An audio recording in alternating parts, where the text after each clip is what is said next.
one of us suggested, based on a hunch that we had toward that city. You'd have no part of it. For once, I agree with Lori here. Rick would never risk his family going anywhere based on someone else's hunch. We're on to episode 9, titled, What Happened and What's Going On? This happens to be one of Michonne's pivotal episodes. And it's weird to say that because of the focus of this episode. It will be on Tyrese. I've seen this episode a few times, unlike the other episodes where I probably saw part of it or saw it and forgot all about it. But this episode, I've seen it a few times because of what I said. It's a very pivotal episode for Rick and Michonne. There's a specific dialogue which will clue us in once again how deeply Rick has fallen for Michonne. If anyone is oblivious to this fact, it's because they want to be. Because if this was occurring with any other characters, antennas would be up. People would be all over it. You don't do and say what Rick says in this episode and continue thinking that Rick sees Michonne as just a friend. Let's jump right in. Somebody's digging a hole. Oh, Beth had just passed, so that could have been for Beth. But because I've seen the episode, I know it's not for Beth. Maggie, grieving her sister. We look not at what can be seen, but we look at what cannot be seen. For what can be seen is temporary, but what cannot be seen is eternal. For we know that if the earthly tent we live in is destroyed, we have a building from God, a house not made with hands, eternal in the heavens. The twins are Noah's twin brothers. Come with me. It was secure. It has a wall, homes, 20 people. Beth wanted to go with him. Wanted to get him there. It's a long trip, but if it works out, it's the last long trip we have to make. And what if it isn't around anymore? And we keep going.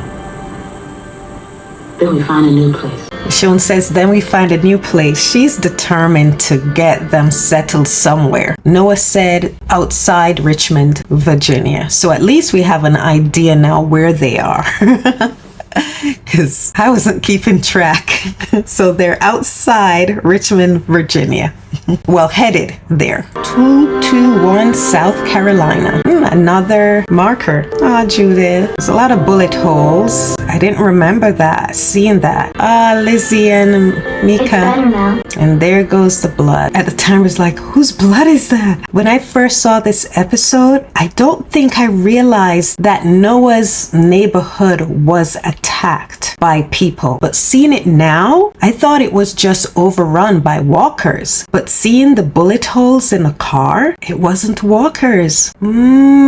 See, it's good to view things more than once because you catch on to things that you didn't notice before. So much information coming at you visually and auditorily and everything. You may pick up on a few things here and there, but you're not going to catch everything. So glad I'm doing this rewatch, at least for the episodes that I do like, because I am seeing things that I never saw before and perceiving things differently. How far out? 5 miles. Hey, Carol. I'm here. We're halfway there. Just wanted to check the range. It was 20 minutes to check in. If you don't hear from here, we'll come looking. Copy that. Did you see who was sitting beside who? Rick and Glenn are buddies. They are buddies from episode 1, from season 1, episode 1. A lot of people love to say, oh, such and such is an OG. The true OGs of The Walking Dead are Rick, Shay, Shane, Morgan, Dwayne, Lori, Carl, I think Dale, and Amy. I don't remember who else was in that scene at the camp, but those are the ones I can remember. But anyone that showed up in season 1, episode 1 are the OGs, the true OGs, because that episode was a pilot episode. And if the show was not greenlit, that would have been it. Darn good episode, but that would have been it. So those are the true OGs of The Walking Dead. Glenn, we didn't even see Glenn. We heard his voice, but his voice was enough to get him into the club amongst the true OGs. So Rick knew Glenn longer than he knew anyone in this car. And who is he sitting beside? So there. Okay, Noah, you can go ahead and tell Tyrese that you're something that you've been wanting to tell him. Trade. It was the right play. It worked. It did work. Just something else happened after. Went the way it had to. The way it was always going to. I never wanted to kill anybody before. I wanted that. That's just made it so I didn't see anything except what I wanted. I wasn't facing it. Facing what? What happened? What's going on? Title! He said the title. What happened and what's going on? Still got a mom and a couple twin brothers. Do you? Oh, poor Noah. I hope. Let's pull into the woods. We'll go on foot. Stay off the road. Rick looks good. We don't need to. Just in case. Noah, you're so naive. Look around you. What's happened to the world? Through the trees, it might just look like part of the wreck. Yep, there are the bullet holes. This is where.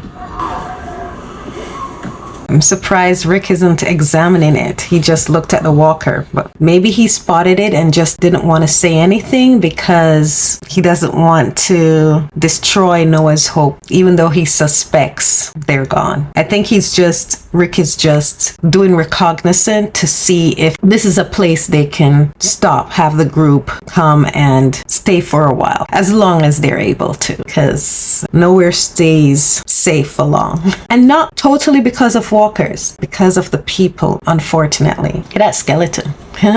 It doesn't look real. The ribs are too thick. All right. I just noticed there's no barbed wires on those wires. It's just plain wire, like corded wires. I could see if there were like the barbed spikes on the wire, which they call barbed wires, but I didn't see any. So what nicked Mr. Noah there? Rick looks so good. I'm gonna keep saying that, but he does look so good in this episode. You have spotters? Snipers? We built a perch on the truck, sometimes out front. Not today. Shire Wilt. So no snipers, that's your first clue. And Rick and Michonne are dressed in brown. Well, the others are in brown too, but their browns match. Stop the noise, Noah. Oh, you're gonna wake up the walkers.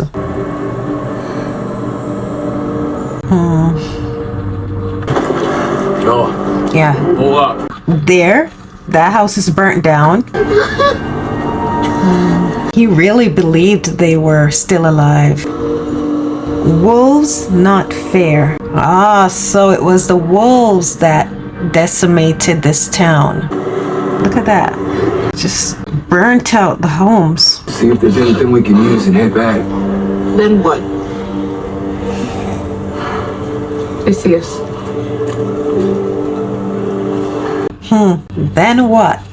Michonne is frustrated. She had hoped that this community was standing because she wants to stop. I mean, they all want to stop. So it's not just Michonne, but usually, Michonne will tough it out, soldier on. Seems like she's reaching her breaking point and Rick senses it. So how he looked when she said, then what? You saw how he looked at her. He's sensing her frustration. It's not like Michonne. I'll stay with him. Carol, Dobby. We're here. It's going. That's interesting. They're still that close to be able to hear each other on the walkie relay.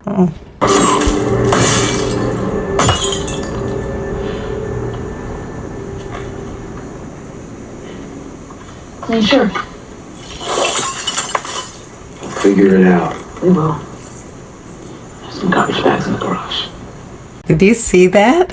Right before Rick relayed an update to Carol, he saw, sensed, and heard the frustration from Michonne. And then Michonne goes over and smashes the glass encased, looks like a baseball jersey. And Rick goes over to her and barely touches her like this. He does that to non-verbally ask her, "Are you okay?" No, he didn't say it.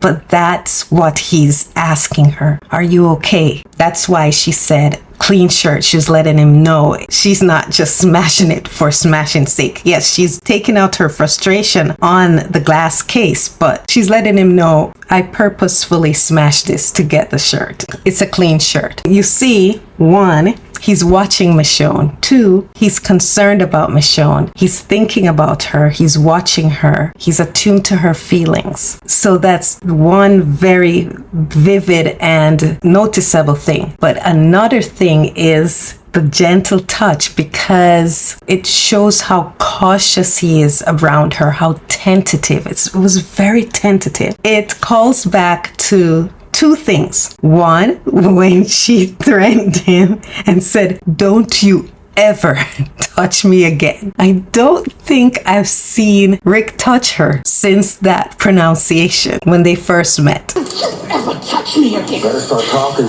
I have a much bigger problem than a gunshot wound. Find him yourself.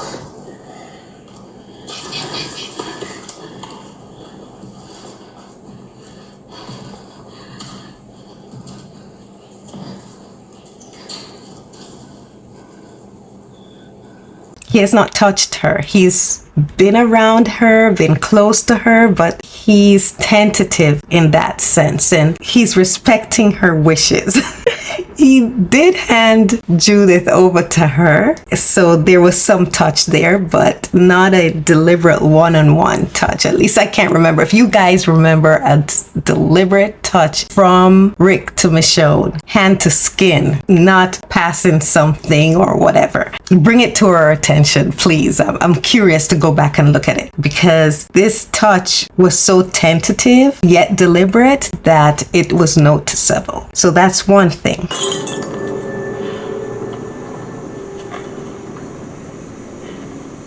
Clean shirt. Figure it out. The second thing why this touch was so noticeable is because remember what I told you in season 4, episode 1, when Rick freshened himself up with some water and then went over to Michonne, who was working to gather some walker bodies to dispose of, and Rick asked her if she needed help. In essence, he wanted to join her, and Michonne said, "No, go ahead, do your stuff, I'm okay." And there was a moment of vivid disappointment and letdown by Rick. It was clear that Rick saw it as a rejection.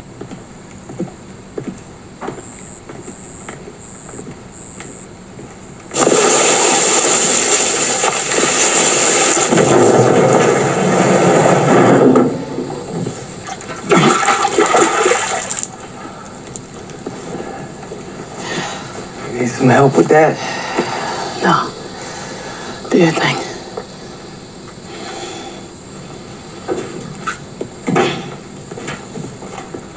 It was not a rejection. No intentionality of or awareness of what was behind his offer. So her turning down his help was not a rejection of him and not a rejection of him as a potential love interest. She was not aware that he saw her that way. It just was not on her radar because she was so focused on finding the governor and getting back at him. So she was not in that headspace at all. And so Rick tried. He tried. And he thought he got rejected. And the interaction after with Daryl noticing Rick unhappy that Michonne wanted to continue looking for the governor. Daryl's concerned look at Rick then Glenn trying to convince Michonne to stick around was a clear indication that Daryl was aware of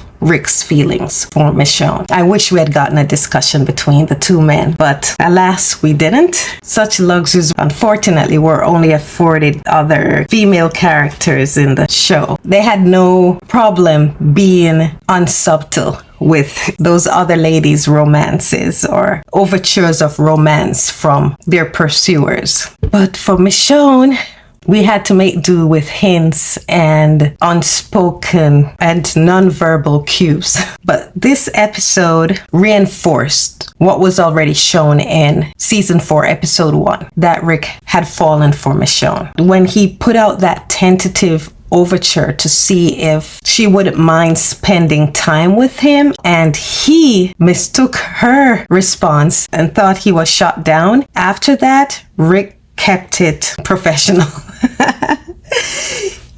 Not professional, but you get what I mean. Rick kept it platonic. He shoved down his feelings and just settled for having her in his life. And when he asked her to co-parent Carl with him, if Rick had any idea that Michonne would reciprocate his feelings, that would not have been a co-parent with me. That would have been marry me, be my wife. Because that was a proposal in that kitchen in episode claimed. Rick offer to Michonne would have been a marriage proposal. Be my partner, co-parent Carl. He didn't make it romantic because he thought she did not see him that way. As I explained, he did not want to jeopardize losing her for Carl and for himself. So he was willing to close down that part of him, that romantic, that sexual part of him. He was like, okay, we'll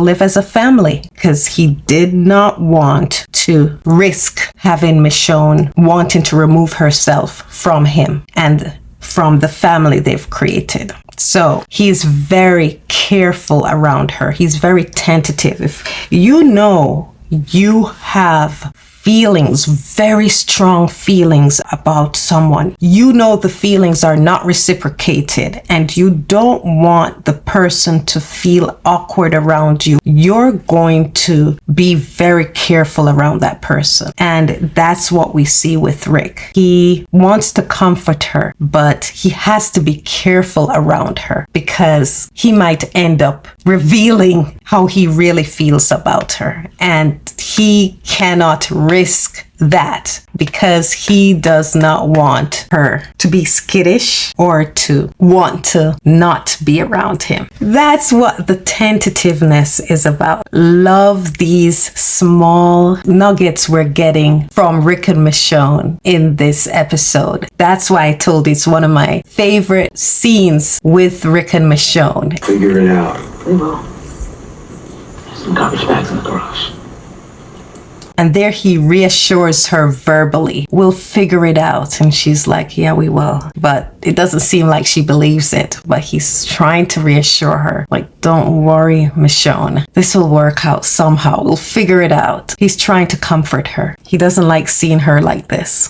Oh, I love them. I don't know if I thought it would still be here.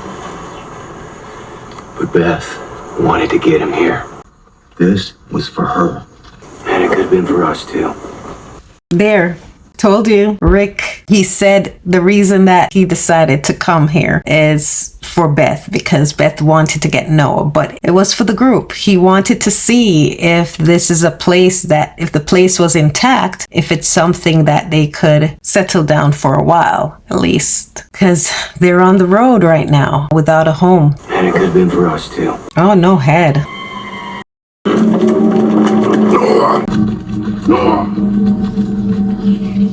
Why do people do stupid things? Losing Beth right after just finding out she's alive. Why do they let him do that? They've been teasing Glenn with bats.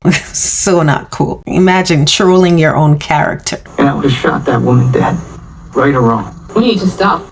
We can be out here too long. see why Michonne said we need to stop because of what Glenn said. Glenn was confessing that in essence he's becoming hardened, and that's what Michonne listened to, and she said, okay, if this is happening to Glenn, she knows how you can lose yourself being out there. She lost herself, so she hears what Glenn says and is like, okay, so he's on his way to possibly losing himself too. So she's like, okay, enough of this. We have to stop. Let's see what Rick says. Rick says nothing. He's thinking about it. And these two, just so annoyed with Noah. I understand. He said, this is my house. I understand. I empathize. I sympathize. But if Noah listened to Tyrese and if Noah didn't insist on going in, things would have been different. And it's people not listening. It's people being impulsive and acting on emotions over and over. We've seen it gets people killed. I wish Tyrese would have just waited outside for him, but that's not who Tyrese is. He a very kind man and he's gonna help. I guess he wants closure, but still, oh my gosh. Me first. Ooh. Is that his mother? You know, I don't remember this part. I know he saw something, he came in but I don't remember the details of exactly what he saw. I remember the twin brothers took a huge bit out of her head. Oh my gosh. Whatever they did was horrific. And for him to see that, yeah. But he wants closure, so.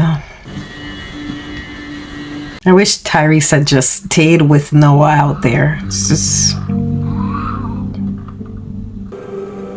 Can't do that, Tyrese. Your back turned like that.